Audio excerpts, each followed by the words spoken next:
Kryeministri e përmbledhi rikonstruimin qeveritar të ministrave.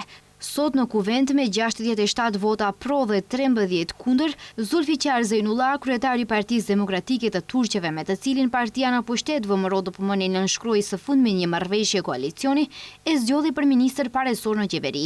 Kryeministri Kristian Mickoski, duke kërkuar mbështetje për votimin e Zulfiqar Zejnullahut, theksoi se do të vazhdojë të zgjedhë njerëz të cilët më pas duhet të luftojnë për ta mbajtur funksionin.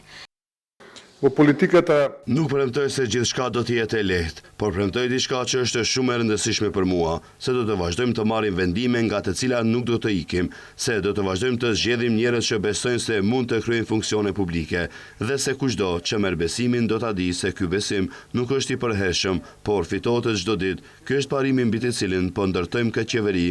Koalicioni udhëhequr nga LSDM nuk e mbështeti propozimin për zgjedhjen e Zulfiqar Zejnullahs si ministër paresor, siç tha deputeti Oliver Spasovski, jo sepse janë kundër kandidatit, por sepse besojnë se asgjë nuk do të ndryshojë. Uroj shumë që nga sot, pas zgjedhjes, ta ketë rezultate në të gjitha fushat, në ekonomi, në arsim, në shëndetësi, në bujqësi, dhe do të shohim nëse vërtet u takon të turqëve të punonin për përparimin e Maqedonisë. Përndryshe, e vetmja parti konstante në shtetin modern maqedonas në pushtet në Maqedoni është Partia Demokratike e Turqëve dhe kjo duhet respektuar. Deputeti Skender Recep Zejdi akuzoi pushtetin se përveç institucioneve dhe mediumeve, ka kapur edhe Partinë Demokratike Turke. Përveç vlenin që e ka kapur, skajshmërisht ajo arriti sot që ta kapë edhe Partinë Demokratike Turke dhe jo vetëm sot. Këtë e ka bë kohë më gjatë që nga zgjedhja e kryetarit saj, pasi që kjo Partia Demokratike Turke, arriti që nga një partneri barabart në frontin evropian ta shndrojë në shërbëtor të VMRO-s. Deputeti Bejxhan Ilyas nga Partia Demokratike e Turqeve shprehu kënaqësinë e tij që përfaqësuesi i tyre do të jetë në qeveri.